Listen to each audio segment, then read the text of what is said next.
Ji, in reading we have 60 minutes exam and reading is by default the second module in the series. आप जब भी exam के लिए जाएंगे listening का पेपर पहले होगा, फिर रीडिंग का होता है, फिर राइटिंग का होता है। यही सीक्वेंस है और यही स्टैंडर्ड है। ठीक है। अ, बहुत रेयर चांस है, बहुत रेयर, ये मैं आपको वो कोई पुराना वाक़या सुनाता हूँ कि एक दफ़ा क्या हुआ था कि एग्जाम में ना कुछ उनका जो इक्विपमेंट था उसमें मैल फंक्शनिंग हो गई थी लिसनिंग के इक्विपमेंट में। तो कुछ चल नहीं रहा था, तो ऑब्वियसली फिर उन्होंने लिसनिंग का टेस्ट जो है ना बाद में करवाया। तो उन्होंने रीडिंग और राइटिंग पहले करवा लिया था और एंड पे लिसनिंग करवाया था। ठीक है। ये सिर्फ और सिर्फ तब होता है या हो सकता है अगर उस पर्टिकुलर सेंटर में कोई इशू हो जाए तो, अदरवाइज नहीं होता। ठीक है। फिर उस टेस्ट में उन्होंने दो ऑप्शंस दी थी कैंडिडेट को। उन्होंने कहा जी जो तो हमारे साथ कोऑपरेट कर रहे हैं, आप अभी टेस्ट देना चाहते हैं दे दें, जो नहीं देना चाहते आपको इजाजत है आप जाएं, आपको रीस्केड्यूल कर दें। ठीक है। तो कुछ कैंडिडेट्स ने कहा जी हमने तो नहीं देना टेस्ट। मैं उनको भेजता हूँ, उन्होंने कहा, कोई बात नहीं, आपको रिस्केड्यूल कर देंगे इसी फीस के अंदर। क्योंकि टेस्ट का प्रोटोकॉल ये है कि लिसनिंग का पेपर पहले है, फिर रीडिंग है, फिर राइटिंग। वो कई बार होता है ना, आप एक माइंडसेट के साथ आए होते हैं तो वो डिस्टर्बेंस हो जाती है, फिर वो काम खराब होता है। Good. So by default reading is second sub test on the given day. तो ये दूसरे नंबर पे ही आएगा। 60 मिनट का पेपर है, 40 क्वेश्चंस हैं। बिल्कुल टिपिकल वही स्टाइल है, उन्होंने पहले आपको क्वेश्चन पेपर देना है, टाइमर आपके सामने उन्होंने यहाँ घड़ी पे बता देना है जी इतने बजे पेपर स्टार्ट हुआ है, और 60 मिनट्स के बाद उन्होंने पेपर आपसे वापस ले लेना। डेफिनेटली टाइम की इंटीमेशंस होती हैं, 10 मिनट रह गए हैं, 5 मिनट रह गए हैं, एंड पेन्स डाउन। ये एक जनरल इंस्ट्रक्शन है जो कि पेपर के एंड पे आपको दी जाती है। ओवरऑल इसकी टोटल टाइम मैनेजमेंट आपके हाथ में, you have to manage the paper. 60 minutes आपने मैनेज करने होते हैं। क्वेश्चंस सर फिक्स्ड हैं। पिक्चर क्लियर नहीं आ रही। मिस्टर थोड़ा वेट करेंगे, थोड़ी देर चलने दें, ठीक हो जाएगा अभी। ओ, जो आपके नंबर ऑफ क्वेश्चंस हैं वो फिक्स्ड हैं। पेपर में 39 नहीं आएंगे, पेपर में 41 नहीं आएंगे। अगर इत्तेफाक से आपने कभी कोई आइल्स की पुरानी बुक खोल ली हो, पुरानी से मतलब है बुक 1 बुक 2, जो कैम्ब्रिज की बुक्स है ना, 18 बुक्स आ चुकी हुई हैं, उसमें कुछ ऐसे पेपर्स हैं जिसमें आपको 38 क्वेश्चन भी मिलेंगे, किसी एक आधे में आपको 42 क्वेश्चन भी मिलेंगे। तो बहुत साल पहले की बात है कि ये क्वेश्चंस वेरिएशन में थे, अप्रोक्सीमेटली 40 हुआ करते थे, मगर अब उन्होंने स्टैंडर्ड फिक्स कर दिया हुआ है। अब 40 ही आते हैं, 39 नहीं आएंगे, 41 नहीं होंगे। There is no choice in the paper, you have to attempt all the questions to qualify for the 9 band. अगर आप खुद सवाल छोड़ते हैं वो आपकी मर्जी है। We good. ठीक है। मैं एक चीज हर बार बताना भूल जाता हूँ, आज मैं यहीं पे ऐड कर देता हूँ, फिर मुझे ये भूल ना जाए। आपको रीडिंग के पेपर में ट्रांसफर शीट मिलती है। ठीक है। It's not the bubble sheet, it's a transfer sheet. ठीक है। जो आपने फिल इन द ब्लैंक्स लिखे होते हैं, वो जो वर्ड आपने लिखा होता है वो उस ट्रांसफर शीट पे ट्रांसफर करना पड़ता है विद द सेम स्पेलिंग्स। और अगर आपने एमसीक्यूज में ए बी सी कुछ मार्क किया है तो आपको फिर A B C relevant number के साथ लिखना पड़ता है। आपकी जो ट्रांसफर शीट होती है वो सिक्वेंशियल नंबर में होती है 1 till 40।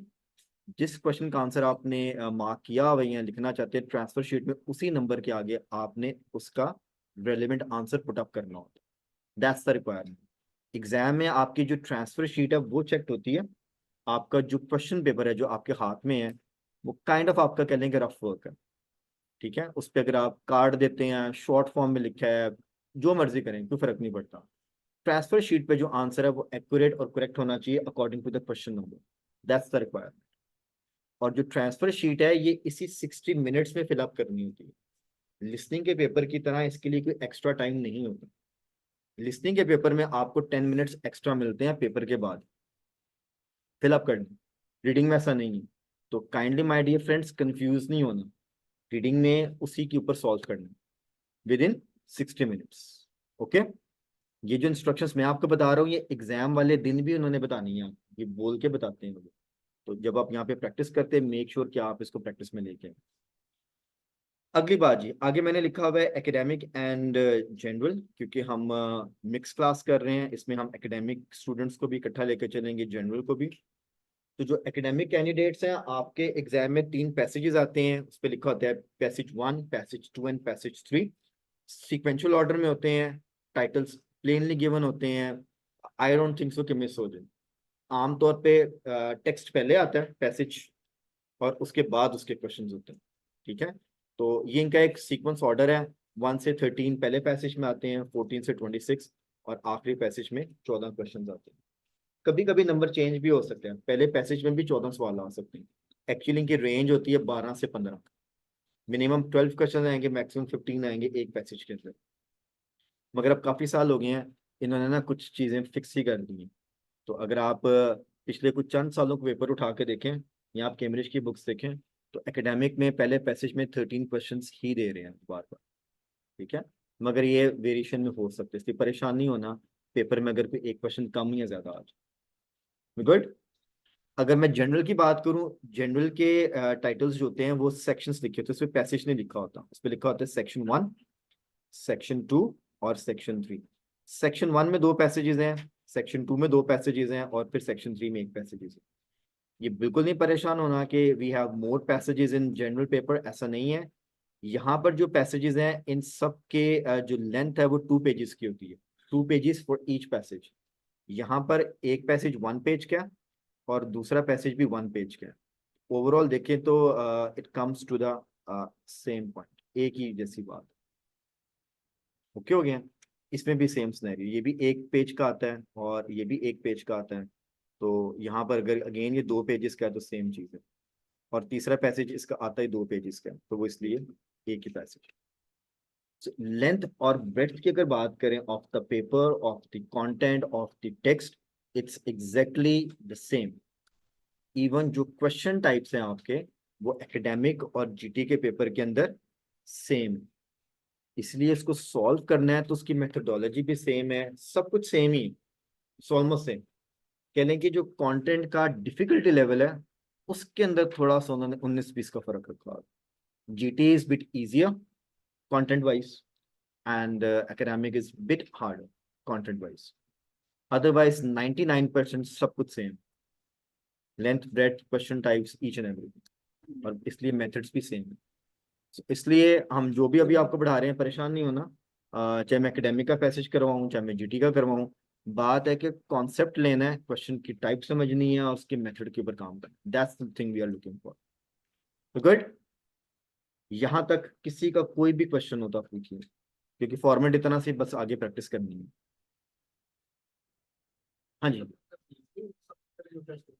हाँ जी, रीडिंग, राइटिंग, हाँ जी। स्पीकिंग का टेस्ट आपका 1-2 दिन पहले 1-2 दिन बाद होता, वो किसी और दिन होता। ठीक है, दैनिक में 3 पैसेज होते हैं, 60 मिनट का टाइम होता है, तो हम एक पैसेज को कितना टाइम दे सकते हैं इसको सॉल्व करने? सर वो तो एग्जामिनर ने खुद ही कहा है कि 20 मिनट दे दें, that's the ideal time, 20, 40 and 60, yes that's the ideal. मगर वो मैनेजमेंट हमारी है, ठीक है ना। टाइम वाले सवाल हम कल करेंगे, ठीक है, कल जितने मर्जी टाइम की बात करें, टाइम मैनेजमेंट की बात मैं कल बताऊंगा। आज टारगेट है मेथड की पर, जो भी सवाल करेंगे उसका मेथड सीखना है, सिंपल है सर।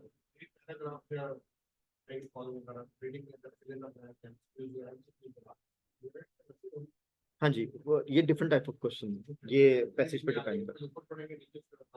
एग्जैक्टली, वो भी करते हैं, मेथड पे हम जाते हैं। हाँ जी, आई बिलीव फॉर्मेट से रिलेटेड तो कोई सवाल नहीं है किसी का। ठीक हो गया जी। ऑलराइट जी, अब हम आपके पास बुक्स होंगी, ठीक है, मैं आपको पेज नंबर बता देता हूँ, आप काइंडली वो पेज ओपन कर लें बुक्स में। आज हम करेंगे test number 6 from your book, topic is Stonehenge and the page number is 67 in your books.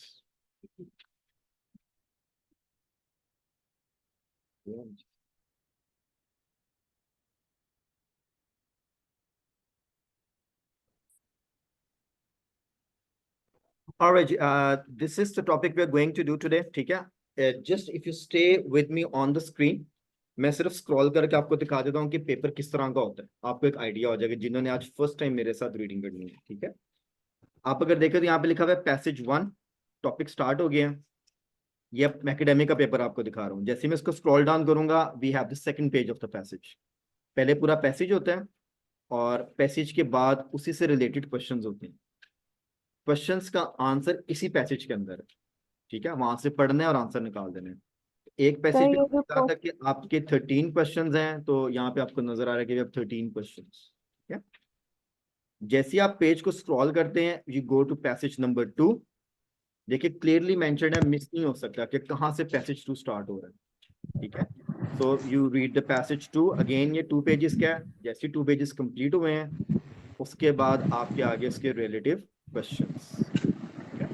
ये सारे के सारे क्वेश्चंस पैसेज 2 से रिलेटेड है। देन वी हैव, अगर आप दोबारा फर्दर स्क्रॉल डाउन करें, you have passage 3, again clearly mentioned है कि पैसेज 3 है, और ये भी 2 पेजेस का है, एंड सो ऑन, ठीक है। पैसेज के बाद उसके रिलेटेड क्वेश्चंस हैं। और अगर आप लास्ट क्वेश्चन को देखें तो यहाँ पे लिखा हुआ है क्वेश्चन नंबर 40, वी गुड। तो एकेडमिक का ये एक कंप्लीट पेपर है, 40 क्वेश्चंस आएंगे, 3 पैसेजेस होते हैं, पहले पैसेज आता है और उसके बाद उसका रिलेटेड क्वेश्चंस का सेटअप होता है। यहां तक मेरे साथ हैं, ठीक है। हमने एक जीटी का पेपर भी सिर्फ ओपन करके देख लेते हैं, so that you have a good idea कि जीटी का टेस्ट आता कैसे है, ठीक है। जो एक्सक्यूज मी जीटी सर, हमको आइडिया होगा जी मिस्ट्री। सर ये क्लास के बाद आप इसको शेयर करेंगे ग्रुप में, हम जी क्योंकि मिस्ट्री मेरे बिल्कुल, पास कोई बुक या कोई चीज नहीं है। मिस्ट्री मैं इसको शेयर भी कर दूंगा। आप काइंडली अगर एक काम करें छोटा सा, आप एडमिन जी को टेक्स्ट कर दें अभी ड्यूरिंग द क्लास, उनसे कि आपको बुक ना शेयर कर दें, हम आपको ऑनलाइन सेंड कर देंगे बुक, जी सर। ताकि आप ना प्रैक्टिस कर सकें मेरे साथ अभी। अच्छा जी, मैं आपको एक सिर्फ पेपर का सेटअप दिखा रहा हूँ कि जीटी का पेपर आता कैसे है, ठीक है। यहाँ से ये जीटी का एक पेपर स्टार्ट हो रहा है। अगर आप देखें तो वी हैव अ टेक्स्ट जो कि सिर्फ 1 पेज का ही है, 1 पेज का टेक्स्ट है। जैसे ही आप स्क्रॉल डाउन करते हैं उसके अगले पेज पे उसके क्वेश्चंस, गुड। तरीकाकार वही है जैसे भी मैंने शुरू में बताया कि जीटी के अंदर सेक्शन 1 में 2 पैसेजेस हैं, मगर वो 1 1 पेज का आता है। तो अगर आप इसको टोटल करें तो वो एकेडमिक के इक्वली चला जाता है। स्क्रॉल डाउन किया, आपका दूसरा पैसेज आ गया, ये भी 1 पेज के कवर किया उन्होंने, और इसके फौरन बाद इसके क्वेश्चन, एक सेक्शन आपका कंप्लीट, ठीक है जी। ये मेरा ख्याल है इन्होंने इसके अंदर, शायद जरा मुझे देखने को, मैंने टेक्स्ट सही खोला आपका कि कोई और खोल दिया।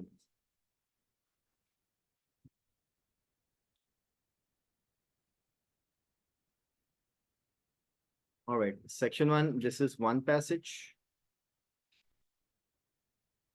ये एक्चुअली इसकी कंटिन्यूशन की उन्होंने की है, और ये एक्चुअली आपका सेकंड पैसेज है, और ये आगे 14 क्वेश्चंस कंप्लीट है, ठीक है। यहाँ से आपका सेक्शन 2 स्टार्ट हो रहा है। Again you have 1 passage on 1 page, ये उसके रिलेटिव क्वेश्चंस हैं, फिर एक दूसरा पैसेज उसके रिलेटेड क्वेश्चंस, और फिर आपको सेक्शन 3 नजर आ रहा हो। सो ये सेक्शंस कंप्लीटली बने होते हैं, और अगर आप इसको आगे फर्दर पेजेस पे ले जाएं, so you have a 2 page article. इसलिए जीटी के पेपर में जो सेक्शन 3 होता है वो इक्विवेलेंट लेंथ वाइज एकेडमिया के पेपर के बराबर होता है। और अगर मैं तीनों सेक्शंस को इकट्ठा कर दूं तो ओवरऑल पेपर की जो लेंथ है वो सेम सेम है, चाहे एकेडमिक है चाहे जीटी है, ठीक है। और क्वेश्चंस की सारी सेम होती है, इसलिए परेशान नहीं होना बिल्कुल भी। और आज हम जो टॉपिक करेंगे वो मैंने आपको स्टोन हेंज बताया, ठीक है। और मैं जरा पेज दोबारा ओपन कर लूँ, नहीं जी, आज हम नहीं करना है, टेस्ट नंबर 6 आपके बुक। हाँ जी, यहाँ तक सब आ गए हैं, ठीक है। आप काइंडली जरा बुक्स बंद कर दें भी सारे, क्योंकि आप लोग इतना पढ़ने का शौक आ जाता है, क्लास में आते साथ ही पढ़ना शुरू कर देते हैं, ठीक है। बंद कर दें सर, बंद कर दें, ठीक है। बुक्स नहीं ओपन करनी है, ठीक है। पहले सारी बात समझ लेनी है, मेथड टेक्निक समझ लेना है, फिर मैं आपको टाइम दूंगा, टाइम के साथ इसको करेंगे, ताकि टाइम मैनेजमेंट भी सीखे साथ साथ। गुड, ठीक हो गया। आपके हर टेक्स्ट के ऊपर ऑब्वियसली उन्होंने क्वेश्चन सेट किए होते हैं, जैसे उसने राइट ऑन द टॉप लिखा है question number 1 till 13 are based on reading passage 1 below, ठीक है। स्टैंडर्ड प्रोटोकॉल में पहले पैसेज है, टॉपिक दे दिया उन्होंने, पैराग्राफ्स बनाए हुए and so on, and we have questions. आइट्स में क्या है कि क्वेश्चंस के सेट बने होते हैं, और हर सेट का एक नाम है, कह लें कि क्वेश्चन टाइप है उसकी, और टाइप के हिसाब से उसकी स्ट्रेटजीज और मेथड सेट होंगे, ठीक है। इसलिए जैसे आप क्वेश्चंस के ऊपर आते हैं, यू नीड टू सी कि वो कौन सा क्वेश्चन और क्या उसकी टाइप है। हमने बात करनी है कि जब आप सेट ऑफ क्वेश्चंस पे जाते हैं, सिर्फ उसके इंस्ट्रक्शंस को पढ़ के या उसको देख के आपको पता लग जाना चाहिए कि यार ये कौन सी टाइप है, इसमें आइल्स में किस तरह से प्रेजेंटेशन होती है और इसको कैसे सॉल्व करना, ठीक है। क्योंकि अगर पेपर में आपको टाइप नहीं पता लग रही और आप उसका मेथड नहीं अप्लाई कर सकते, ऑब्वियसली वहां से टाइम वेस्ट स्टार्ट हो जाए। तो जो पहली चीज सीखनी थी वो ये है कि क्वेश्चन की टाइप्स कौन सी हैं, ठीक है। अब जब आप प्रैक्टिस करते जाते हैं तो ये वाली बातें बोरिंग लगना शुरू हो जाती हैं। आप कहेंगे यार ये हर बार वही बताना शुरू कर देते हैं, मगर ये बतानी जरूरी है क्योंकि बाकी क्लास को भी साथ लेके चलना था और आपको सॉलिडिफाई करना होता है। क्योंकि मेनी टाइम्स स्टूडेंट्स का कुछ गलत कॉन्सेप्ट बैठ जाता है, ठीक है। तो आज हम बात करेंगे जिसका पहला सेट ऑफ क्वेश्चन लिखा हुआ है कंप्लीट द नोट्स बिलो। आइल्स में उन्होंने एक इसको जनरल नाम आजकल दे दिया हुआ गैप फिलिंग या सेंटेंस कंप्लीशन भी कहते हैं इसको, ठीक है ना। तो फिलिंग द ब्लैंक्स है, नाम आगे इसके सिनोनिम्स कह लें जो भी लगा लें, गैप फिलिंग कह लें, नोट्स कंप्लीशन कह लें, सेंटेंस कंप्लीशन कह लें। आज आके हम बात एक ही कर रहे हैं, गुड। आप में से कुछ कोई ये बता सकते हैं कि जब समरी आ जाती है, जिनको ऑलरेडी पता है इस बात का, ठीक है, उनसे मेरा क्वेश्चन है, और जब ये आते हैं कंप्लीट द नोट्स बिलो, तो इसके क्वेश्चंस के सेटअप में डिफरेंस क्या होता है और मेथड में क्या चेंज आता है आगे जाकर, क्योंकि there is a slight change. हाँ जी, anybody who already know about it. Notes completion तो है, समरी की बात करें जी सर। ये आपके नोट्स कंप्लीशन है, जहाँ पे 1 2 3 लिखा हुआ है, यहाँ पे आपने गैप फिल करना है, गुड। ऊपर उसने खुद मेंशन किया है कंप्लीट द नोट्स बिलो, ये एग्जामिनर ने लिख के दिया हमें, वो इसको नोट्स क्या है। कभी कभी वो लिखते हैं जी समरी को कंप्लीट करें, वो वर्ड समरी का यूज करते हैं। अब आज आके आपने करने तो फिलिंग द ब्लैंक्स है, तो वो हर बार इसका नाम क्यों चेंज कर देता है, कभी किसी को नोट्स बोल देता है, कभी किसी को समरी बोल देता है। अगर उसने क्वेश्चन का नाम डिफरेंट रखा हुआ है तो कुछ ना कुछ तो फर्क होगा फिर। आज आके हम कर तो गैप फिलिंग रहे हैं but there will be some change. सवाल समझ आ गया। अब मेरा क्वेश्चन ये है, जो ऑलरेडी 2 3 हफ्ते से पढ़ रहे हैं, ऑब्वियसली आपने रेंज ऑफ क्वेश्चंस करनी है हमारे साथ, समरीज भी की हैं, आपने फिलिंग द ब्लैंक्स भी की हैं, नोट्स भी किए हैं। मेरा क्वेश्चन ये है कि जब नोट्स कंप्लीशन आ जाता है, जैसे ये आपके सामने है, समरी आ जाती है, तो क्या फर्क है। फिलिंग द ब्लैंक्स तो करनी, मगर फर्क क्या है, नाम अगर फर्क है तो क्या डिफरेंस है क्वेश्चन टाइप के अंदर, और आगे उसके मेथड में क्या है, क्योंकि उसके मेथड को भी आगे देखना होगा। There is a slight change.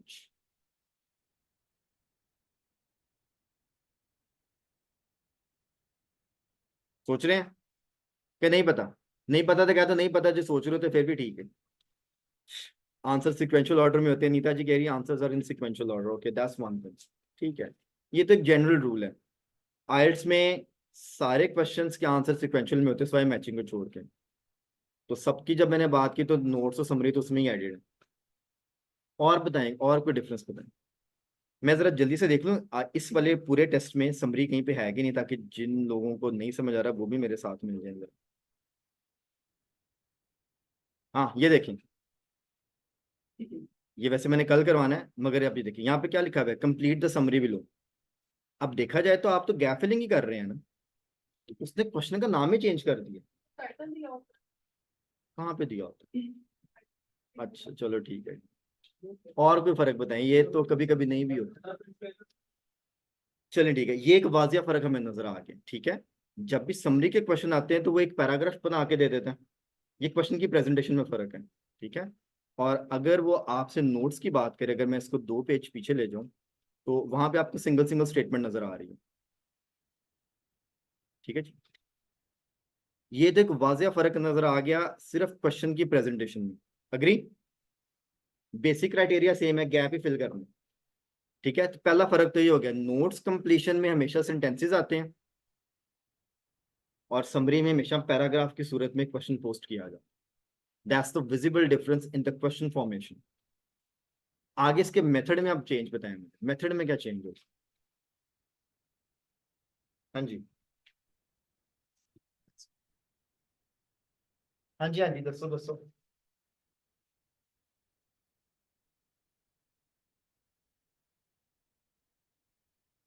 नहीं पता। ये किसने कलरिंग कर दी है, इतना शौक आ गया colouring. Alright. Bullet points in notes. चलिए ठीक है, तो हमें प्रेजेंटेशन नजर आ रही है, ठीक है।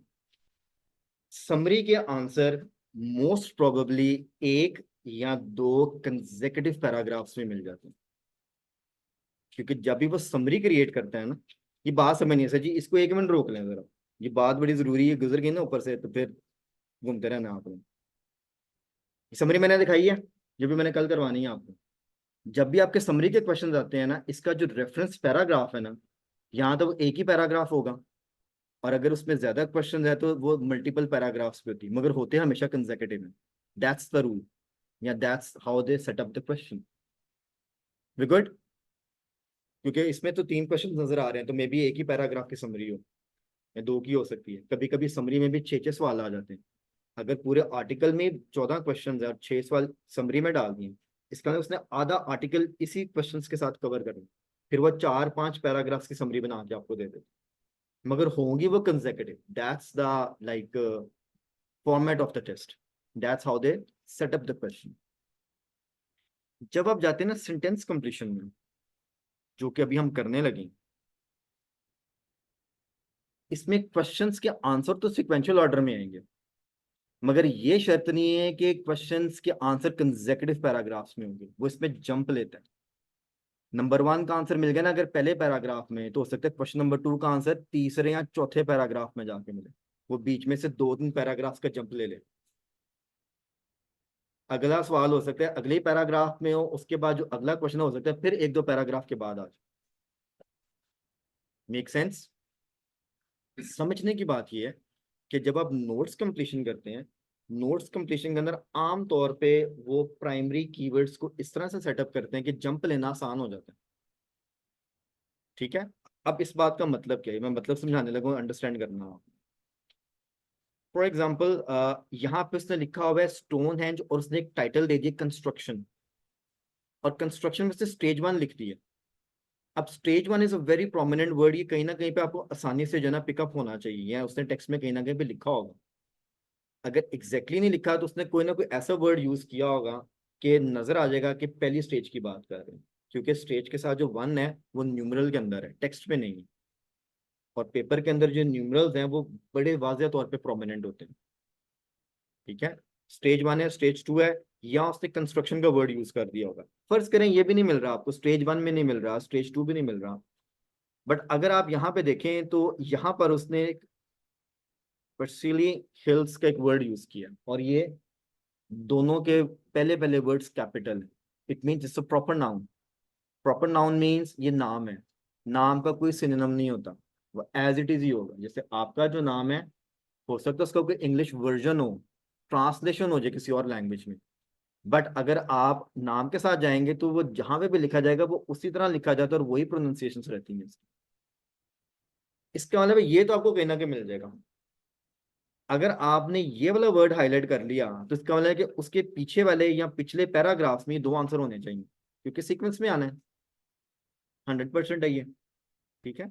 और इसी के अगले 2 पैराग्राफ्स के अंदर अगली 2 बातें मिल जाएंगी, क्योंकि ये पहले 4 क्वेश्चंस में और ऐसा की बात इतनी वाज़ेह प्रोमिनेंट नहीं है। हाँ, यहाँ पे जाकर इसने लिखा हुआ है वेल्स, अगेन इसका W कैपिटल है, it means it will be written as it is somewhere. अब अगर उसने जंप ले लेना क्वेश्चन नंबर 4 के बाद, तो आप देखना वेल्स का वर्ड आके कहाँ लिखा होगा, तो आप इजीली जंप ले सकते हैं। अब अगर आपको पहले से पता है कि ये नोट्स कंप्लीशन है, इसमें कंसेक्यूटिव पैराग्राफ्स में भी आंसर आ सकते हैं, जंप के साथ भी आ सकते हैं, तो आप रेडी हैं।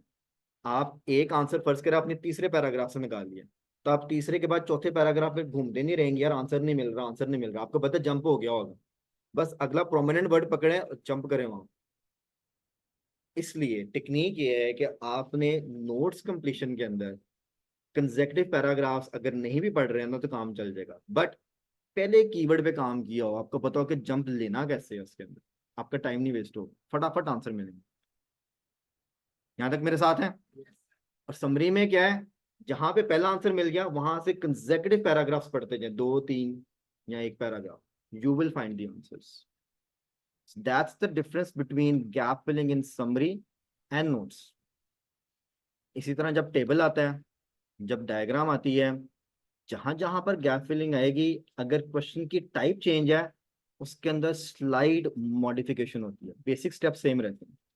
गैप भी फिल करने, कीवर्ड भी मार्क करने हैं, सीक्वेंस में भी होगा, मगर क्वेश्चन की प्रेजेंटेशन और आगे उसकी जो लोकेशंस हैं वो चेंज हो जाती है, स्लाइड स्लाइड। यही चीज आपने सीख के पेपर में जानी है, and that is what actually manages the time. आपको टाइप पता है तो आपको पता होगा इसको करना कैसे। अच्छा, मेरा ख्याल है मेरा पॉइंट आप तक पहुंच गया। ट्रेन, ठीक है। अब मैं आपको टास्क देता हूँ, ठीक है, क्योंकि अगर आप किताबें खोले तो बड़ा दिल कर रहा है पढ़ने का, तो पढ़ते हैं इसको, ठीक है। 1 से लेके 8 क्वेश्चन हैं, ठीक है। प्रोमिनेंट प्रोमिनेंट कीवर्ड्स, एक कमेंट है। रुक, रुक जो, खबरदार बुक खोली थी, बंद करें किताब, ठीक है। बात पहले पूरी सुनो, इंस्ट्रक्शन सुना करें, इसी ने आपको कामयाब करना है। आपने क्वेश्चन नंबर 1 से 8 मुझे सॉल्व करके देने, अभी आगे नहीं जाना। जब कर लें तो बराए मेहरबानी होल्ड करें, हम इसके ऊपर डिस्कशन करेंगे, जिनके गलत है उनको भी साथ में लाएंगे, समझेंगे, और उसके बाद आगे जाएंगे, ठीक है। हर जगह पे उसने कहीं ना कहीं प्रोमिनेंट कीवर्ड दिया होगा, ठीक है। तो आपने सारे पैराग्राफ्स नहीं पढ़ने हैं इसके अंदर, पहले कीवर्ड मार्क करना है प्रॉपरली। और कीवर्ड मार्किंग का जो मेथड मैंने आपको सिखाया, मैं रिवाइज कर रहा हूँ, ठीक है। I will do just couple of questions, मेरे साथ रहना है, और बुक नहीं खोलनी है आपने भी, पहले मुझे करने दें, फिर आप मार्क कर लीजिएगा बाद में। हमने कीवर्ड मार्किंग में सीखा कि आपने एक एक वर्ड नहीं पिक करना, ठीक है। मैं यहाँ पर एक छोटी सी चीज ऐड कर देता हूँ, याद रखनी है प्लीज। आइल्स में जब हम कीवर्ड मार्किंग की बात करते हैं ना, तो कीवर्ड की कैटेगरीज होती हैं। एक होता है प्राइमरी, जो कि इसमें बहुत काम आने वाला है इस तरह के क्वेश्चंस के अंदर, और एक होता है सेकेंडरी, जो कि अगेन बहुत ज्यादा काम आने वाला है इसी तरह के क्वेश्चंस के अंदर। The difference is what, primary keyword जो है ना, आमतौर पे ये जो अभी मैंने आपको चीज बताई कि इसमें जंप आएगा, ये आपको फौरन से लोकेशन पे लेके जाएगा। यार इस पैराग्राफ में नहीं, इस पैराग्राफ में, इस पैराग्राफ में नहीं, उस पैराग्राफ में, जंप लेना आसान हो जाएगा, ठीक है। लोकेशन पे चले गए तो वहां पे तो एक लाइन है, एक पैराग्राफ लिखा है, आंसर तो 1 या 2 वर्ड का होना है, वो किसने देना है। There comes secondary keyword. Secondary का मतलब ये नहीं कि सेकंड क्लास सिटीजन हो गए तेनों साइड पे कर दो, नो। कीवर्ड का मतलब है कि कीवर्ड के आगे हिस्से हुए में दोनों प्राइम इंपॉर्टेंट है, मगर एक का अपना काम है, दूसरे का अपना काम है। आपने दोनों को उनके काम के हिसाब से यूज करना, तब आपको ज्यादा फायदा होगा। Make sense. कहने के आपके पास टूल्स हैं अगर, तो आप प्रॉपर टूल को प्रॉपर जगह पे लगाएंगे तो आपका काम जल्दी एक्यूरेट और फटाफट हो जाना। अदरवाइज क्या होगा, गड़बड़ हो जाएगी। आपने जो वर्ड पिकअप करना है ना, वो सेकेंडरी कीवर्ड ने देना। इसलिए माय डियर फ्रेंड्स, अब मैं कीवर्ड मार्क करने को, कीवर्ड मार्क करने का जो मेथड है, पूरी स्टेटमेंट है, क्योंकि प्राइमरी सेकेंडरी लैदा करने होते हैं, then game starts. I will take one simple statement जिसमें कोई ऐसा प्राइमरी कीवर्ड नजर नहीं आ रहा है। यहाँ पे लिखा हुआ है जी, द डिच एंड हेंच वर डग। इसका कीवर्ड आसानी से बन रहा है कि उसमें एंड लगा हुआ है, ये दोनों वर्ड्स इकट्ठे आने चाहिए थे।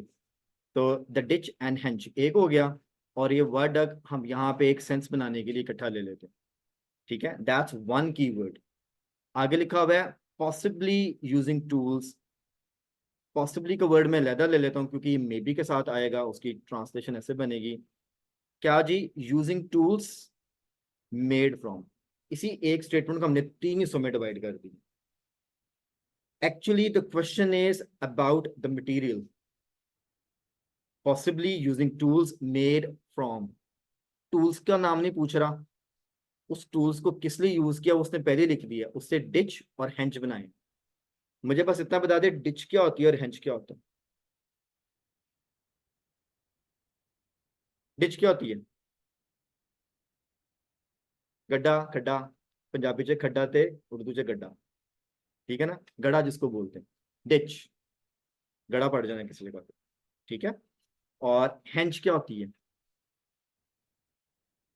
बाढ़, बाढ़ क्रिएट करना किसी चीज के लिए। इन्होंने टूल्स यूज करके डिच, जिस तरह वो खंदक नहीं खोदते ही उस तरह के वो बात कर रहा है, तो डिच भी किया और हेंच भी किया, उसको टूल्स यूज किए हैं। सवाल सिर्फ यह है कि वो टूल बने किस चीज से हुए थे। अब अगर यहाँ पे उसे टूल्स का वर्ड डाल दिया है ना, टूल्स के नाम जरूर आएंगे वहां पे, और फिर जिससे बना उस मटेरियल का नाम भी आएगा। नाउ मुझे सेकेंडरी कीवर्ड ने गाइड कर दिया कि मैंने मटेरियल का नाम लिखना है, दैट्स माय सेकेंडरी कीवर्ड। अब जरूरी नहीं कि वो कैपिटल में लिखा हो, वो स्मॉल वर्ड्स के अंदर भी आ सकते हैं, मगर ये बाकी वर्ड्स ने मुझे वहां तक पहुंचाना है, तब गेम बननी है। हाँ, ये इसके अंदर प्राइमरी कीवर्ड्स हैं आपके। बात होगी कंस्ट्रक्शन की, बात होगी स्टेज 1 की। अगर ये दोनों नहीं भी मिलते ना, फॉर एग्जाम्पल, तो सर जी इस स्टेटमेंट में ये प्राइमरी कीवर्ड है और बाकी के इसके सेकेंडरी क्या हैं। ब्लू स्टोन्स, और मैंने आपको पहले बताया कि फ्रॉम फॉर टू आ जाए तो उससे पहले ब्रेक करने। ब्लू स्टोन्स एक कीवर्ड होगा, from the crystal hills were placed in standing position, जहां जहां पे आपके प्रपोजिशंस आते हैं इससे भी पहले ब्रेक करने। इसका मतलब है कि एक ये स्टोन्स है कोई, ये जहां से उन्होंने लिए हैं उस जगह का नाम आ गया, ये कहाँ पे उन्होंने रखे उसका नाम आ गया, और किस पोजीशन में रखे उसका नाम आ गया, इसमें ब्लैंक एक भी नहीं है। इस तरह के क्वेश्चंस के अंदर अगर ये आंसर नहीं ना दे रहे, तो एक्चुअली इसने आपको पहले दो आंसर्स भी देने हैं। हालांकि स्टेटमेंट आगे जाके लिखी है ना, that's the trick to learn. हम क्या करते हैं, हम यहीं पे फोकस रहेंगे, इसका आंसर किधर है, नहीं मिल रहा कोई मसला नहीं है। देखिए प्राइमरी कीवर्ड किधर है जो कि मुझे आसानी से मिल जाएगा, जो कि यहाँ से मिलेगा, यहाँ से पीछे जाना है। तो ये दो तरह के हो गए, एक मैं कीवर्ड और आपको बना के दे रहा हूँ, फिर आपने काम शुरू करना। Let's suppose take this statement, question number 6, very prominent. लिखा है भाई जी 17th सेंचुरी, ये मेरा प्राइमरी कीवर्ड है, बाकी इसके सारे सेकेंडरी कीवर्ड्स है। अ थ्योरी अरोज, ये कीवर्ड बन जाएगा, कब हुई जी, in the 17th century, that its builders were Celtic, और आगे आपने लिखना 17th सेंचुरी ढूंढ लें, इससे पहले जहां पर भी होगा अगर जंप पे लिया होगा आप ऑटोमेटिकली वहां पे पहुंच जाएंगे, एंड देन उसके बाद आगे फर्दर।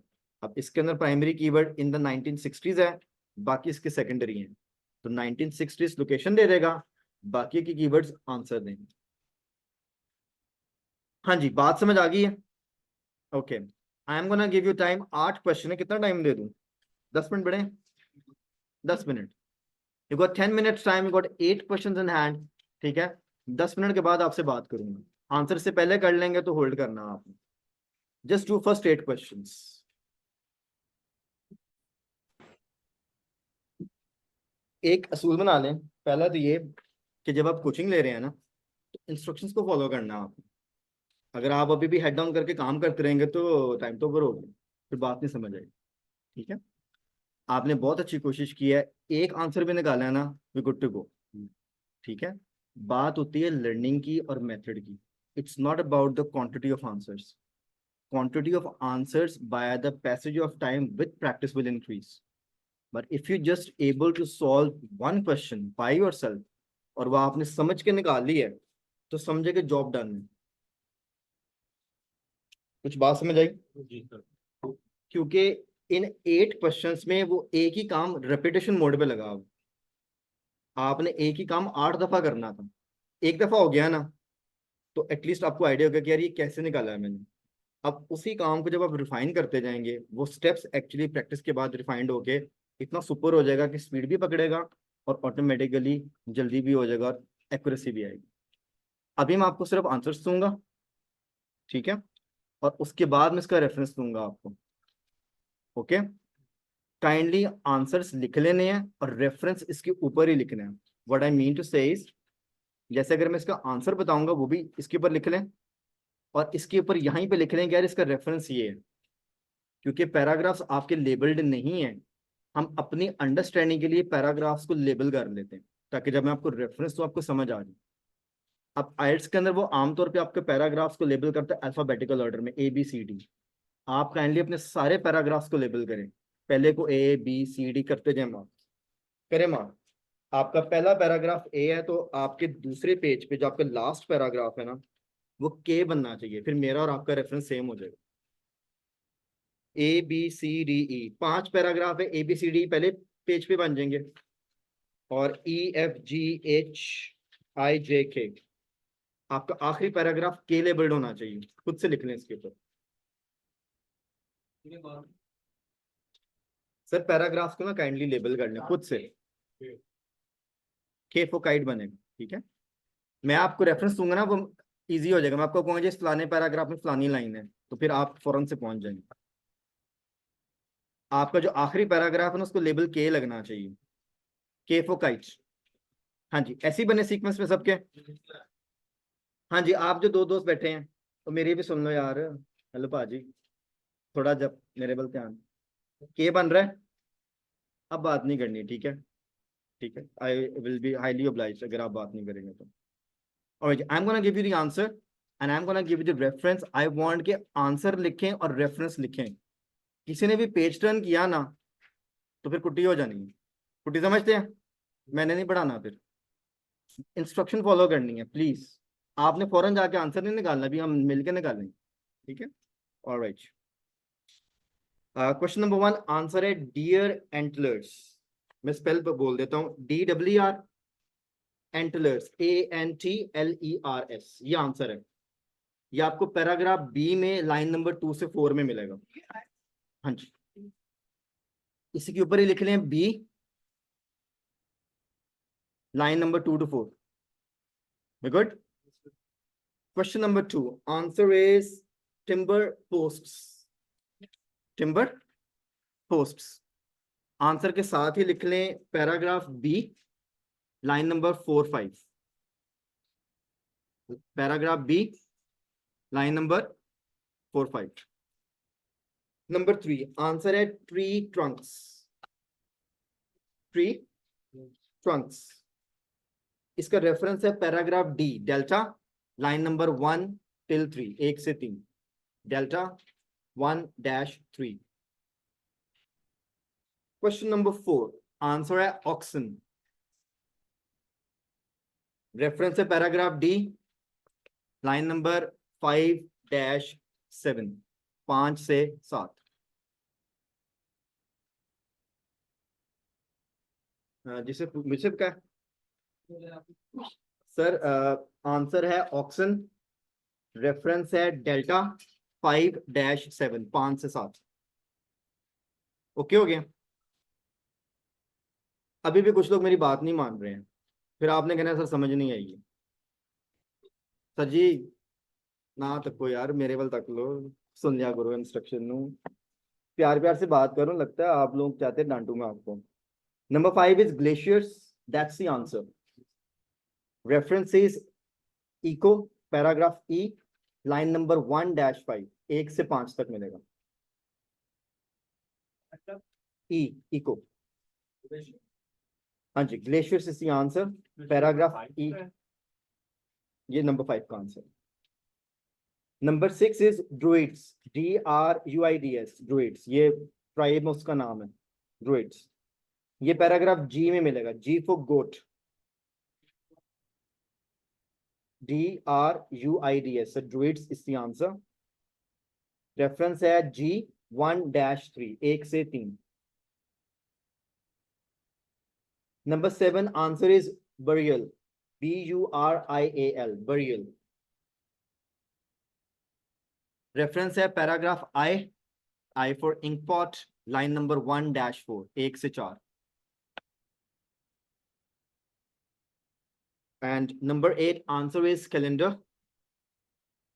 रेफरेंस है paragraph J for jack, line number 1-4। ठीक है, अब आपने जरा बोर्ड पे देखना है, ठीक है?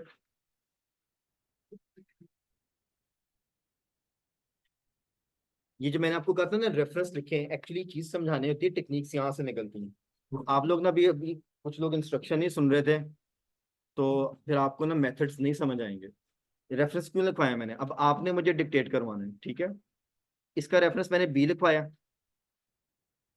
इसका रेफरेंस भी मैंने बी लिखवाया। नंबर 3 क्या लिखवाया मैंने, डी, डेल्टा। नंबर 4 का डेल्टा ही लिखवाया, वेरी गुड। एंड नंबर 5 का रेफरेंस ई, 6 का रेफरेंस जी, और 7 का I, and last one is I think J. अब आप खुद देखें, आपको जंप्स नजर आ रहे हैं यहाँ पे। पहले दो एक ही पैराग्राफ में है, फिर सी पैराग्राफ में कुछ नहीं है। सी पैराग्राफ में एक्चुअली उसने ये वाली लाइन पोस्ट की हुई थी, ये पैराग्राफ सी में लिखी हुई, ठीक है। फिर उसने दो आंसर्स डी में दिए हैं, फिर ई में दिया है, और एक्चुअली ये वाली लाइन जो है ना ये एफ में लिखी हुई। फिर जी है, एच में कुछ नहीं था, आई और जे है।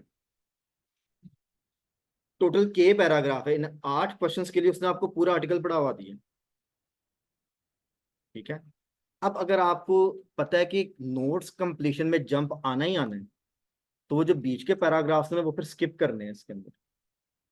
अब इसके अंदर मैं आपको खुद कह रहा हूं कि आपने स्किम और स्कैन करनी है, जबकि मेरा प्रेफर जो स्टाइल है वो रीडिंग का होता है। मगर ये क्वेश्चन टाइप में ना इसको स्वैप करना पड़ता है। कुछ क्वेश्चंस इतने प्रोमिनेंट होते हैं कि उनको स्किम स्कैन से ही करे तो बेस्ट होता है, और कुछ क्वेश्चंस ऐसे आ जाते हैं जिनको आपको रीडिंग से ही करना है। अब ये मेथड्स कैसे निकलते हैं, आपको कैसे पता है कि कब गियर चेंज करना है? वो ऐसे निकलता है, रेफरेंस से। इसलिए मैंने कहा था रेफरेंस इसके साथ लिखें। यहां से आपको एक लाइन में नजर आ गया, आप अगर पेजेस पे मार्किंग करेंगे तो आपको पता नहीं लगेगा कौन सा आंसर कहाँ पे लिखा होगा। एक्चुअली मेथड तक पहुंच नहीं सकेंगे। अभी तो आंसर निकालिए मगर मेथड नहीं समझ आएगा। बात तो ये ना कि मैंने इस 8 क्वेश्चन से एक मेथड ऐसा सीखना है कि जब भी इस तरह का सवाल आए, I am able to do it, ठीक है। टॉपिक हर बार चेंज हो जाना है, वोकैब हर बार चेंज हो जानी है, मगर उसका स्टाइल और मेथड तो सेम रहेगा। एक्चुअली सीखने की बात क्या है, मेथड, टेक्निक, क्वेश्चन का टाइप, और उसको आगे स्लाइड मॉडिफाई करके कैसे करना। आई बिलीव ये वाली बात आपको नजर आ रही होगी कि नोट्स कंप्लीशन जब भी आएंगे उसमें जंप एक्सपेक्टेड होता है। So be ready for that one. either you are doing academic paper, either you are doing GT paper, doesn't matter. That is how they're going to set the paper.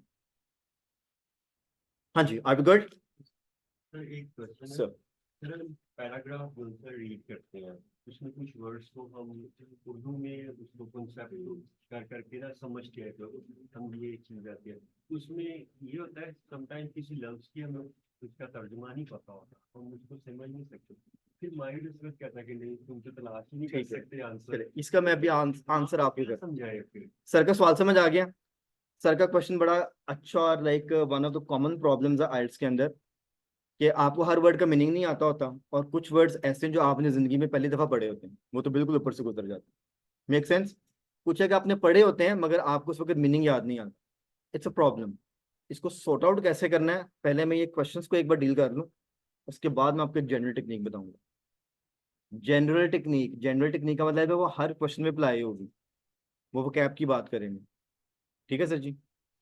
अब मुझे इसमें से बताएं कि कोई भी आंसर आपको नहीं समझ आ रहा 1 से लेकर तक, ये कैसे निकले। मैंने रेफरेंसेस दिए हैं, अगर आप वहां तक नहीं पहुंचे तो वापस जाएं, उस पर्टिकुलर पैराग्राफ में उन लाइंस को पढ़ें, try to match the vocab and let me know. अगर आप वर्कआउट नहीं कर सकते बताएं, हम उस पर डिस्कशन करेंगे। अगर समझ आ जाता है we are good to go. मैं आपको सर 3 मिनट्स दे रहा हूँ। जी मिस जी। एक क्वेश्चन है, ये जो 7 वाला ना, many experts agree it has been used as miss ji आप एक ट्राई और मार लें मेरे कहने पे, ठीक है। Take 3 to 4 minutes, work it out, जिसके जो जो सवाल हैं। एक बार मैं जा रहा हूँ, खुद काम करें इसके ऊपर, नहीं आएगा तो I will help you out, ठीक है ma'am. Okay sir. Okay, do it once, ठीक है, एक ट्राई करें। जी फ्रेंड्स, मैं सीक्वेंस पे चलता हूँ, ठीक है। नंबर 1 में किसी को इशू है? Anybody facing any difficulty? Question number 1 online friends, किसी को प्रॉब्लम हो? Okay, what about question number 2? Alright, question number 3, 4? No no 3 में सर 5 बताइए। 5 में है।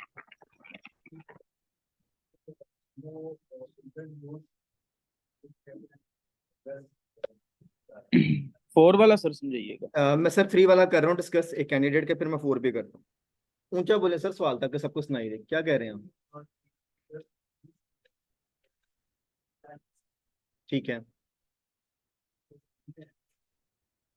कहाँ पे लिखा है सर जी आंसर?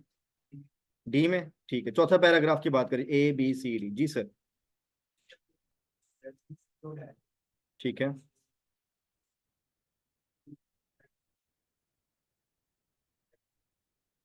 आपको ये नहीं समझ आ रहा है कि कहाँ लिखा हुआ है? ऐसे है, ठीक है। चले, आप में से कोई हमें एक्सप्लेन कर सकता है सर प्लीज ऊंचा बोलिएगा, आपने भाई की बात ध्यान से सुननी है, नहीं समझ आएगा तो आई हाईलाइट। Sir please.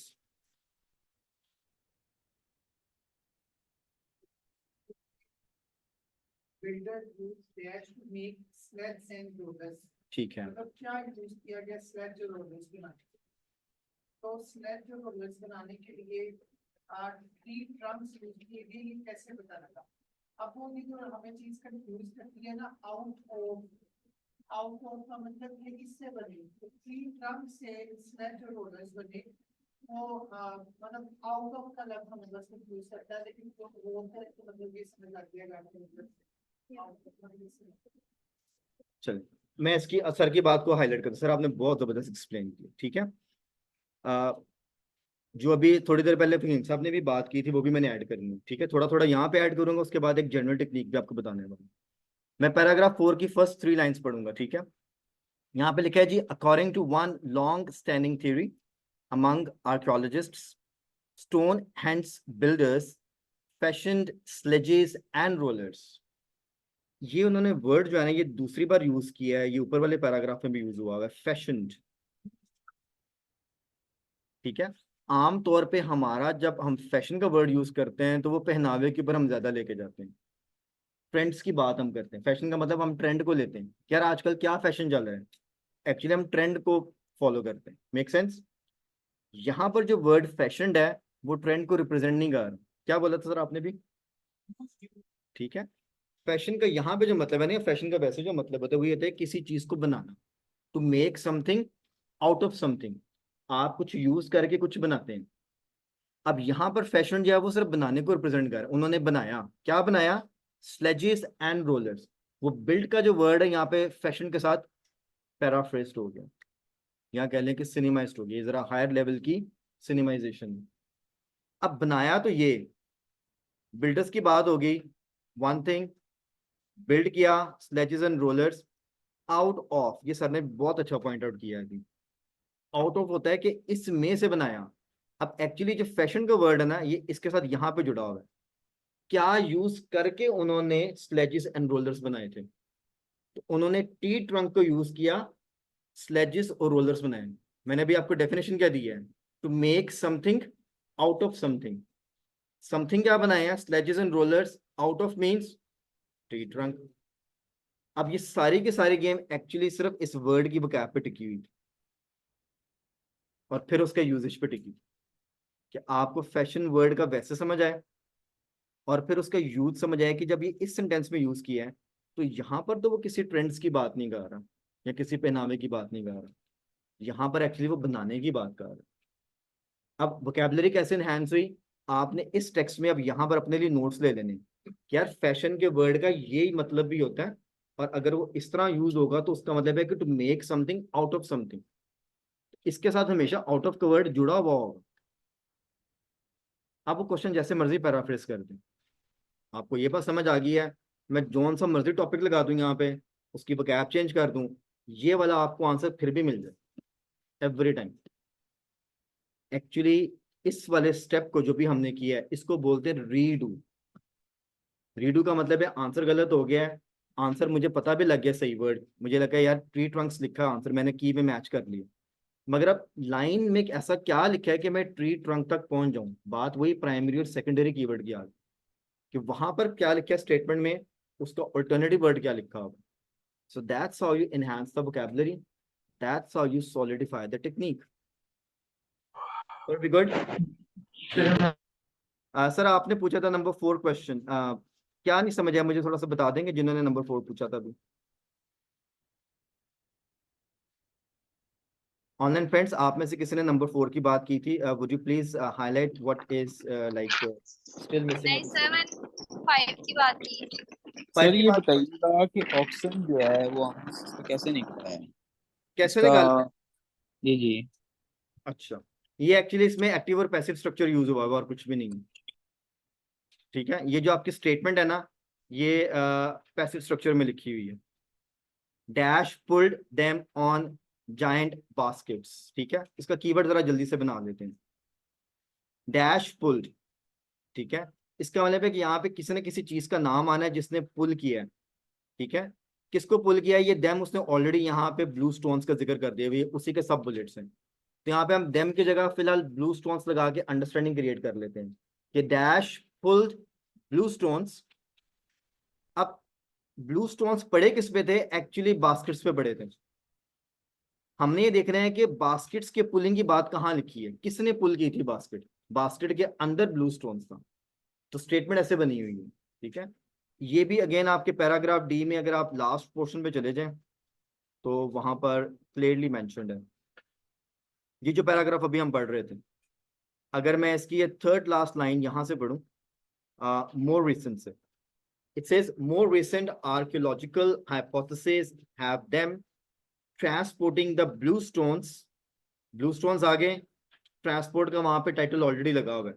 जिस स्टेटमेंट की हम बात कर रहे हैं वहां पे उसने पुल्ड के साथ चेंज किया, और अगर उसी का मेन बुलेट पे चले जाएं तो वहां पे ट्रांसपोर्टेशन ऑफ ब्लू स्टोन्स लिखा होगा ऑलरेडी।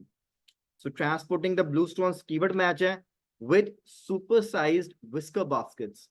ये जाइंट आ गया, बास्केट किस चीज से बनी थी, मटेरियल का नाम उन्होंने दे दिया, ठीक है।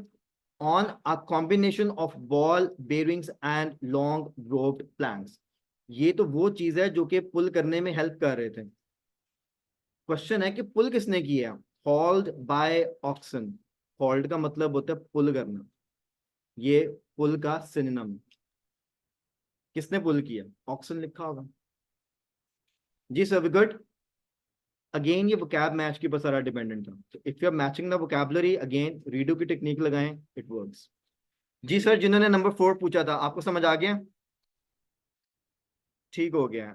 सेंटेंस ये एक्टिव में उधर पैसिव में लिखा होगा, उधर टेक्स्ट के अंदर। वैसे ये भी आपका वो जो है ना, जब ये वाई आ जाता है ना बी बाय बीइंग, तो ये फिर सारा पैसिव में कन्वर्ट होता है। अच्छा जी, इसके बाद क्या पूछा था, नंबर 5 पूछा था किसी ने, मुझे काइंडली बता देंगे Yes, नंबर sir. 5 में क्या मिस्टेक। यस मैम, जी जी जी जी पूछे।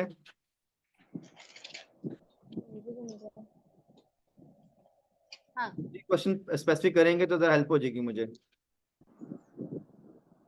एक minute. They were brought from Wales by glaciers. यही है ना? जी जी यही है। तो ई में यहाँ पे क्लियरली नहीं, मतलब कि वो भी नहीं बन रहा ना, फ्रेजिंग भी नहीं हो रही, पैराफ्रेज भी नहीं हो पा रहा मिस्टेक यहाँ हो रहा से। है तो आंसर लगा लेना, क्यों नहीं हो रहा ये मुझे कौन बताएगा। आप 1 मिनट होल्ड करें, हम क्लास में से पूछें। ऑनलाइन फ्रेंड्स, आप में से कोई क्वेश्चन नंबर 5 सॉल्व कर सकता है, मैम को हम हेल्प करते हैं कि कैसे आया ये ग्लेशियर्स का word. Anybody from online?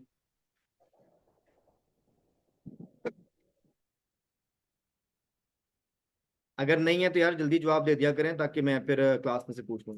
Geological का जो वर्ड है, ग्लेशियर्स, डेजर्ट्स, माउंटेन, सब चीजें। चलें, क्लास में से कोई मुझे बता सकते हैं ये आंसर कैसे आया ग्लेशियर्स। 1 मिनट होल्ड करें। और किसी आप बताएं सर, ऊंचा बोलना है आपने प्लीज। जी सर, आप। जी जी अब मुझे नहीं समझ आ रही है, मिस्टर, 1 मिनट ठहरे आवाज जरा, नहीं 1 आ मिनट, रही। 1 मिनट मुझे सुनने दें, मैं आपको एक्सप्लेन कर देता हूँ। जी सर प्लीज। Wales से आगे बढ़ना। Some scientists have suggested that it was glaciers, not mountains. चलें ठीक ठीक है, है, आगे। डन हो गया।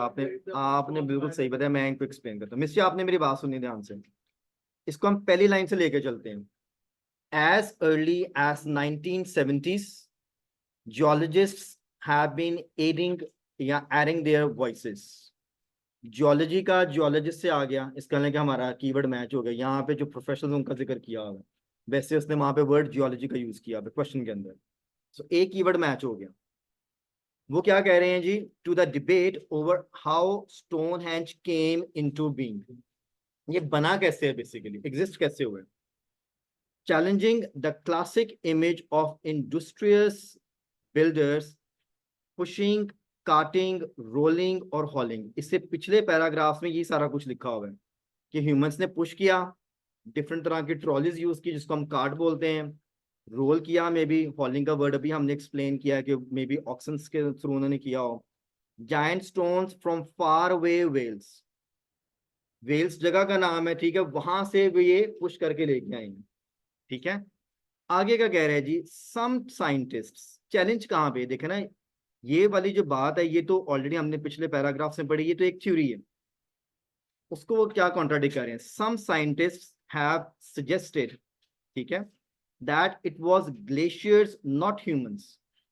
अब ग्लेशियर्स तो एक नेचुरल चीज है, इसमें तो पुशिंग, काटिंग, रोलिंग, हॉलिंग, ये तो ऑटोमेटिकली हो रहा है सारा कुछ, good, not humans that carried the blue stones to Salisbury Plain।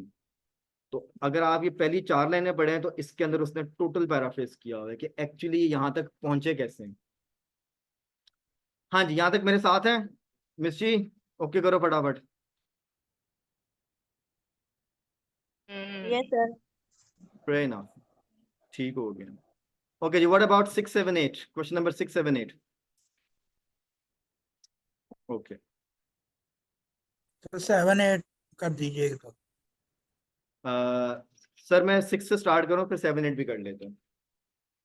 Okay question number 6 ji, question number 6 का टाइटल लगा हुआ है बिल्डर्स, और यहाँ पे लिखा हुआ है a theory arose in the 17th century that its builders were Celtic, और आगे से डैश दे दिया, ठीक है। इसका मुझे रेलेवेंट पैराग्राफ बताएंगे कौन सा है? ठीक है, सेकंड पेज पे हमारा जी पैराग्राफ। दूसरा पैराग्राफ है सेकंड पेज पे, ठीक है। अब आपने इसको थोड़ा ध्यान से पढ़ना है, ठीक है, मैं आपके से रीड कर रहा हूँ, आपने इसको फॉलो करते जाना है। क्वेश्चन को सामने रख लें, टेक्स्ट हमने यहाँ पर रखा था कि हम इसको साथ साथ vocab मैच करेंगे so that it becomes easy for us. Question statement है जी, a theory arose या theory arose in the 17th century। Theory का मतलब है कि अगेन ये प्रूवन नहीं है, तो ये लग रहा है कि हुआ है। यहाँ पे लिखा है जी, but who were the builders of Stonehenge, ठीक है, इसने इस पैराग्राफ को प्रश्न से स्टार्ट किया है। आगे अब आ गया है जी, in the 17th century archaeologist John Aubrey made the claim that Stonehenge was the work of Druids। ये जो ना वर्क ऑफ, इसका मतलब है कि ये बता रहा है कि ये कौन लोग थे, ठीक है। अब इसको यहाँ पे मैं हाईलाइट कर लेता हूँ और इसको होल्ड करते हैं यहाँ पे। अब आगे देखना क्या लिखा होगा, ठीक है। और एक चीज आप यहाँ पे ऐड करने को आपने समझनी है, ये भी मैंने आपको जनरल टेक्निक में ऐड करवाना है, ये बातें बड़ी जरूरी हैं। कॉमा लगा हुआ है, कॉमा का मतलब है कि सेंटेंस को ब्रेक किया है, सेंटेंस के ब्रेक के बाद जो अगला वर्ड होता है वो कंटिन्यूएशन ऑफ द सेंटेंस होता है। आपका ये जो हु का वर्ड है ना, इसको ग्रामेटिकली तौर पे हम रिलेटिव प्रोनाउन देते हैं। रिलेटिव प्रोनाउन का मतलब होता है कि ये रिलेट कर रहा होता है, ठीक है। अब हु का मतलब है, इसको हम उर्दू में कौन कहते हैं, ये किसको रिप्रेजेंट कर रहा है, ये ड्रूइड्स को रिप्रेजेंट कर रहा है। क्वेश्चन ये क्या है कि जी जॉन ऑब्रे जो आर्कियोलॉजिस्ट उन्होंने क्या जी इन्होंने बनाया है, अब वो इनको डिफाइन कर रहा है कि ये कौन है। वो कह रहा है कि who had important religious, judicial and political roles in Celtic society. ये उस सोसाइटी का उन्होंने नाम बताया, ये स्टेरिक लगे हुए हैं, इसके फुटनोट्स में देखिए क्या लिखा हुआ है इस पेज के एंड पे, ये सेल्टिक का मतलब क्या है। ये आपके पेपर के अंदर भी अगर आ जाए तो उसके एंड पे इसका मीनिंग लिखा होगा। ये देखिए पेज के एंड पे लिखा है Celtic, the Celts were people who lived in Britain and Northwest Europe during the Iron Age from 600 BCE to 43 CE। Celtic society का नाम है, उसके लोगों को सेल्ट बोलते थे। अब पैराग्राफ में सेल्ट का वर्ड नहीं लिखा हुआ, ये जो सेल्टिक है ना ये सोसाइटी का नाम है, जैसे हम कह रहे हैं पाकिस्तानी। अब सारे पाकिस्तानी जो हैं सबका टाइटल एक तो नहीं है, कुछ टीचर्स हैं, कुछ लॉयर्स हैं, कुछ डॉक्टर्स हैं। ये जो ड्रूइड्स है ना, ये बेसिकली उस सेल्टिक सोसाइटी के एक पर्टिकुलर लोग थे। ड्रूइड्स बेसिकली बोलते हैं प्रीस्ट वगैरह को या मैजिशियंस को, उस दौर के अंदर जो जादू वगैरह करते थे। तो इस सोसाइटी के ये वाले जो लोग हैं ना, माना ये जाता है कि उन्होंने बनाया, क्योंकि आगे जाकर उन्होंने लिखा है कि बरियल साइट थी और वो कुछ मे बी कुछ मिथ है इसके पीछे कि मे बी वहां पे शायद कोई सेरेमनी वगैरह की जाती थी, समथिंग लाइक दिस। तो druids are the people of the Celtic society.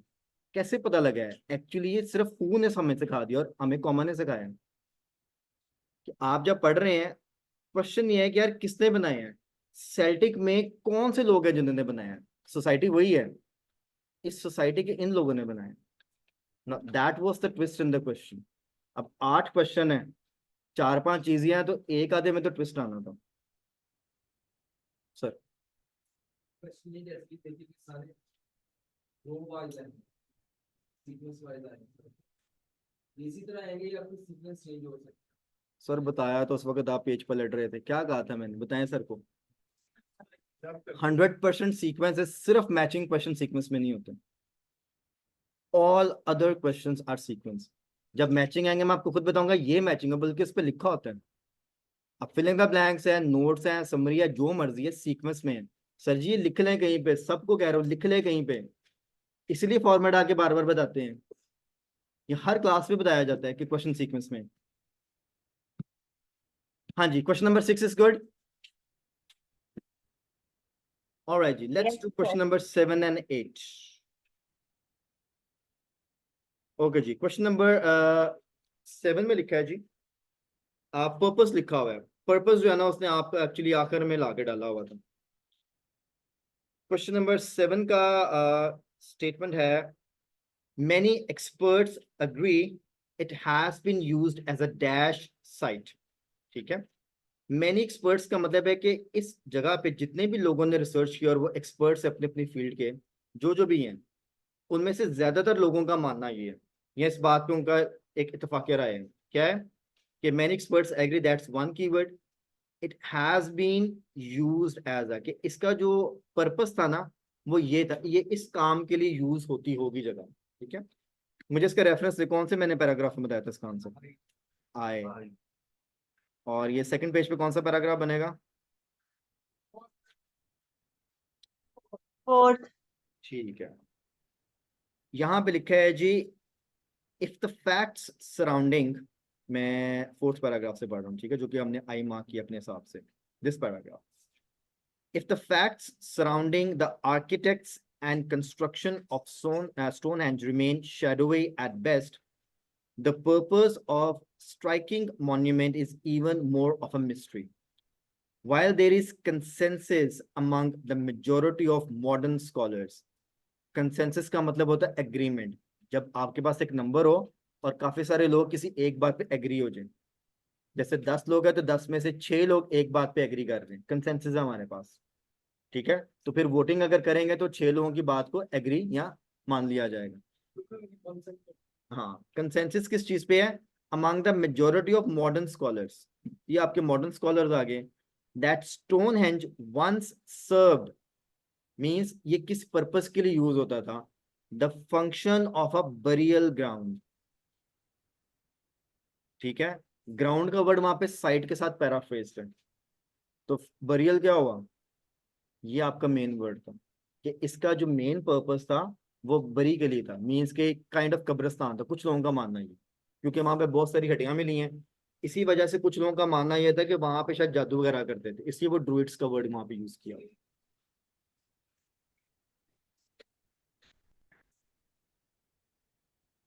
अगर आपको आगे मिला था आंसर तो 60 से इसका लेके पीछे जाना था फिर आपने, क्योंकि अगली लाइन में 60 का जिक्र है। सो मस्त था कि ये इससे पीछे और इससे जो पीछे वाला आंसर उसके दरमियान में कहीं पे फॉल करेगा। ठीक है ना, प्राइमरी कीवर्ड कई बार नहीं भी मिलता सर जी, इसी तो सेकेंडरी कीवर्ड प्ले में आता है, बाकी वर्ड्स मैच करने होते हैं। आपको ग्राउंड और मॉडर्न स्कॉलर्स और यूनानिमस Just एग्रीमेंट पे that देखना that चाहिए कि as वो a kind of that's हाँ जी, question number 7 is okay. of तो stones played as a form of Sadaf ji आपको क्लियर है, आप मेरे से बात कर रहे हैं मिस सदफ ऑनलाइन? जी जी सर, मैं सॉरी, माइक ऑन था, मैं खुद से रीड कर रही थी। It's okay fine. Sir what's your question sir? जो एग्जैक्ट आंसर है एक रेंज का वेक्टर, उसके साथ अगर कोई और ऐड हो जाएगा तो गलत हो जाएगा, ठीक है ना, क्योंकि वो क्यों गलत होगा, क्योंकि यहाँ पर उन्होंने उसको यूज किया होता है एज अ सिनोनिम या एज अ पैराफ्रेज। ग्राउंड का वर्ड साइड के साथ यूज है, it has been used as a, ये सारा उसने वर्ड यूज किया हुआ है, पर्पस फंक्शन का इसमें सारा पैराफ्रेज है। एक्सपर्ट्स को उसने मैनी स्कॉलर्स बोल दिया है और अग्री को कंसेंसस का वर्ड दे दिया है, तो इसमें वर्ड टू वर्ड मैचिंग नहीं होती, इसमें पैराफ्रेजिंग होती है। कभी कभी वर्ड मिल जाता है, जैसे इसका एग्जैक्ट वर्ड मिल रहा है मगर इनको उसने पैराफ्रेज किया हुआ है, दैट्स हाउ इट वर्क्स। इसीलिए फिर इस पेपर के अंदर ये चैलेंज आ जाता है, इसलिए तो पैराफ्रेजिंग सीखनी जरूरी है। ऑलराइट जी, let's do question number 8 and फिर इसको एक फाइनल करते हैं इसके ऊपर। क्वेश्चन नंबर 8 सेज जी, in the 1960s it was suggested it work as a kind of, ठीक है, ये ऑलमोस्ट सेम है, कुछ लोगों का ये भी मानना है। अगली पैराग्राफ में इसका रेफरेंस था, रेफरेंस है जी इसका 1960s। In the 1960s, the astronomer Gerald Hawkins suggested that the cluster of megalithic stones operated as a form of calendar with different points corresponding to astrological phenomena such as, ये मुझे word बार बार pronunciation भूल जाती है, I think solstice है कि सोलस सोलस करके इसकी कोई प्रोनाउंसिएशन है, एक्विनॉक्स है एंड एक्लिप्स। ये एक्चुअली मून एंड सन की सारी पोजीशंस लिखी हुई हैं। एक्लिप्स तो बहुत कॉमन हम बार बार देखते हैं, ये एक्विनॉक्स और सोलस भी जो है ना इसी से रिलेटेड है। सोलस बेसिकली आमतौर पे उस चीज को बोलते हैं, अभी ये जून आने वाला है, कहते हैं ना वो सबसे लंबा दिन है, कौन सा होता है, 21 या 22 जून है, इसमें भी कंट्रोवर्सी है। और एक सबसे छोटा दिन है, उसको बेसिकली सोलस बोलते हैं। वहां पे लिखा हुआ है समर सोलस, इसका मतलब है कि गर्मियों का सबसे बड़ा वाला दिन जिसमें सूरज की एक पोजीशन होती है।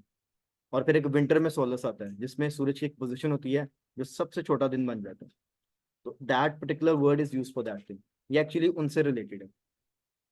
तो कैसे पता लग रहा है, ये एक्चुअली वो बता रहे हैं कि ये ऑपरेट करता था kind of as a form of, ये देखिए काइंड ऑफ उसने पैराफ्रेज किया हुआ है कि ये एज अ कैलेंडर काम करता था। कुछ लोगों का ये भी मानना है, कब 1960s में जो भी ये एस्ट्रोनॉमर है ये इनका मानना।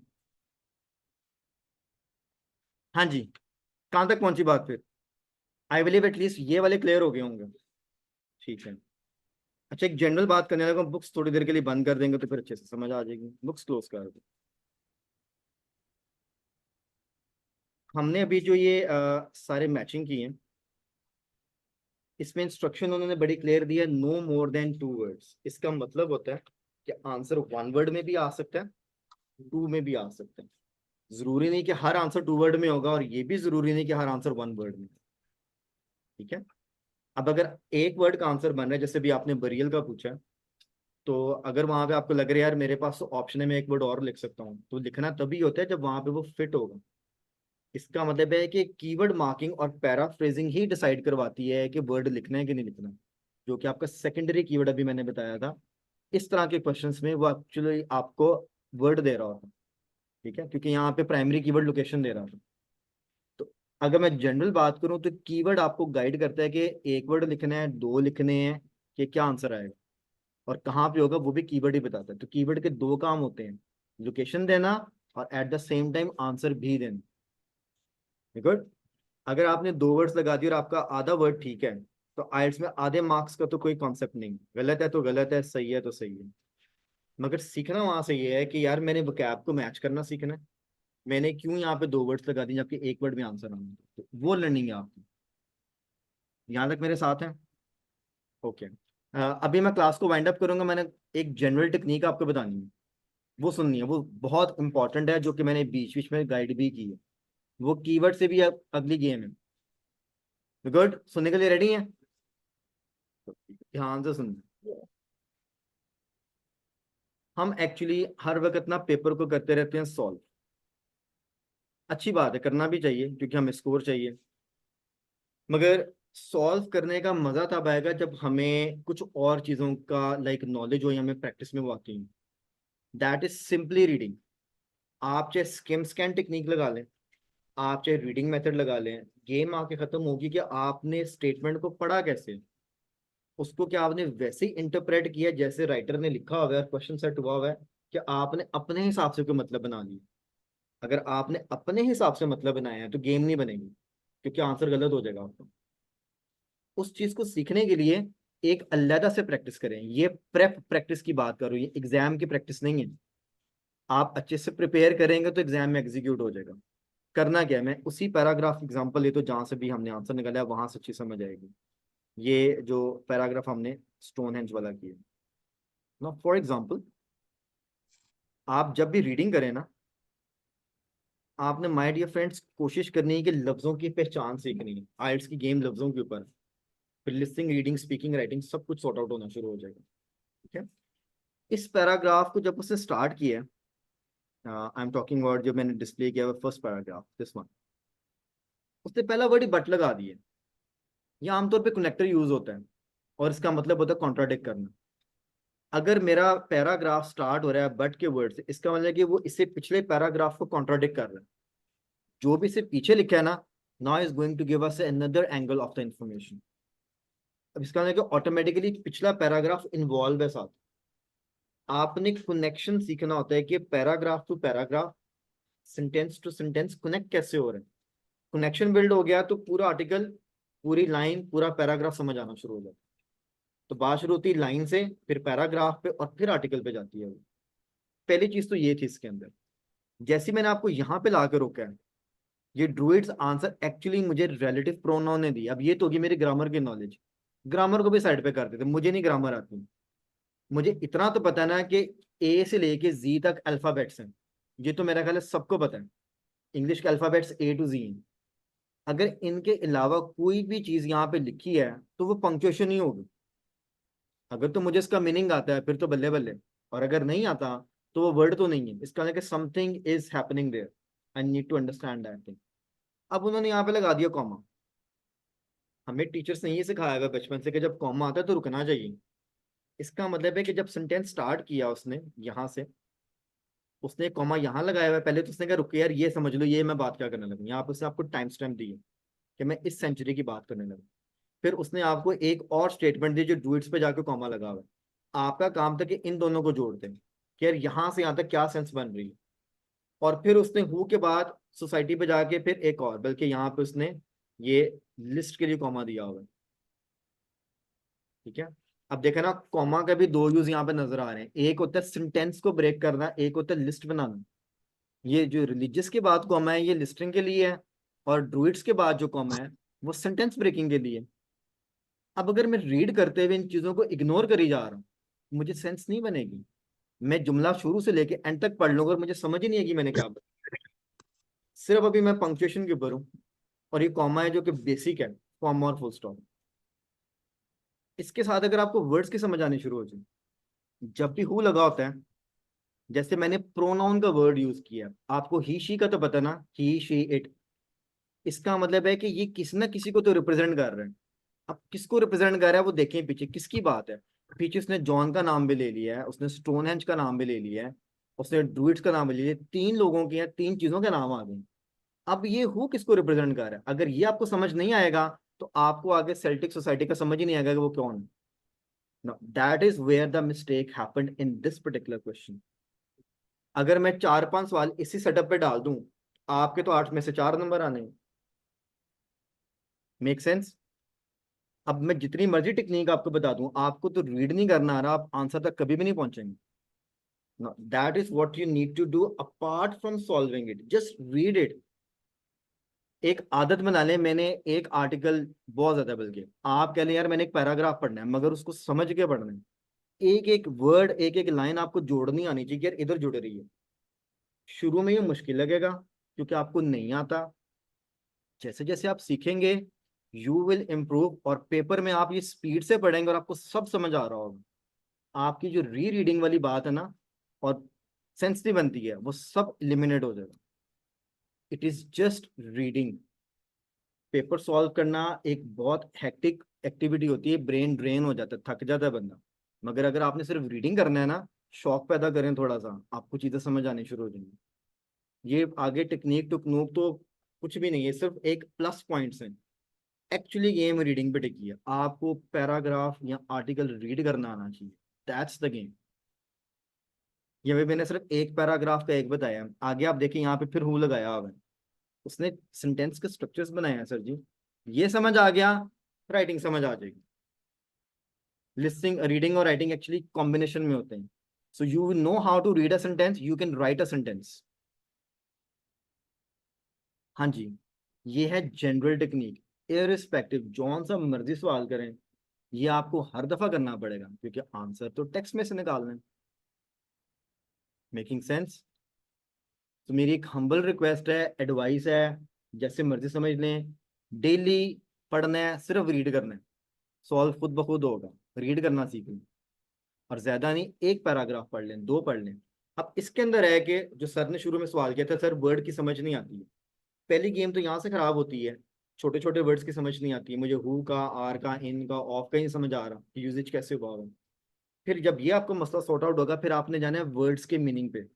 जैसे अब इसमें ड्रूइड्स का वर्ड है ना, that's a very rare kind of a word, आमतौर पे लोगों को इसका मीनिंग नहीं आता, कोई मसला नहीं, एक बार देख लें, लिख लें, अब आपको याद रहेगा। ठीक है, वोकैब की प्रैक्टिस ये है कि वोकैब को रिवाइज करना पड़ता है, जब तक आप वोकैब को यूज नहीं करेंगे it's not gonna make sense. ठीक है, आप सब मोबाइल यूज करते हैं, ठीक है, जनरल एग्जांपल है, आखिरी बात फिर मैं क्लोज कर दूंगा। आप लोग जब भी मोबाइल लेने के लिए जाते हैं, क्या कहते हैं, इसकी रैम कितनी है, स्पीड चाहिए, हम ज्यादा रैम वाला फोन पसंद करते हैं आजकल, क्योंकि हम वीडियो चीजें ज्यादा देखते हैं, तो हमें स्पीड के लिए रैम ज्यादा चाहिए थी। ठीक है, आप में से कोई है जो यहाँ पे आईटी का कैंडिडेट है, इंफॉर्मेशन टेक्नोलॉजी से रिलेटेड है कोई? ठीक है, चले, आपने मुझे ओके करना अगर मैं सही बोल रहा हूँ तो।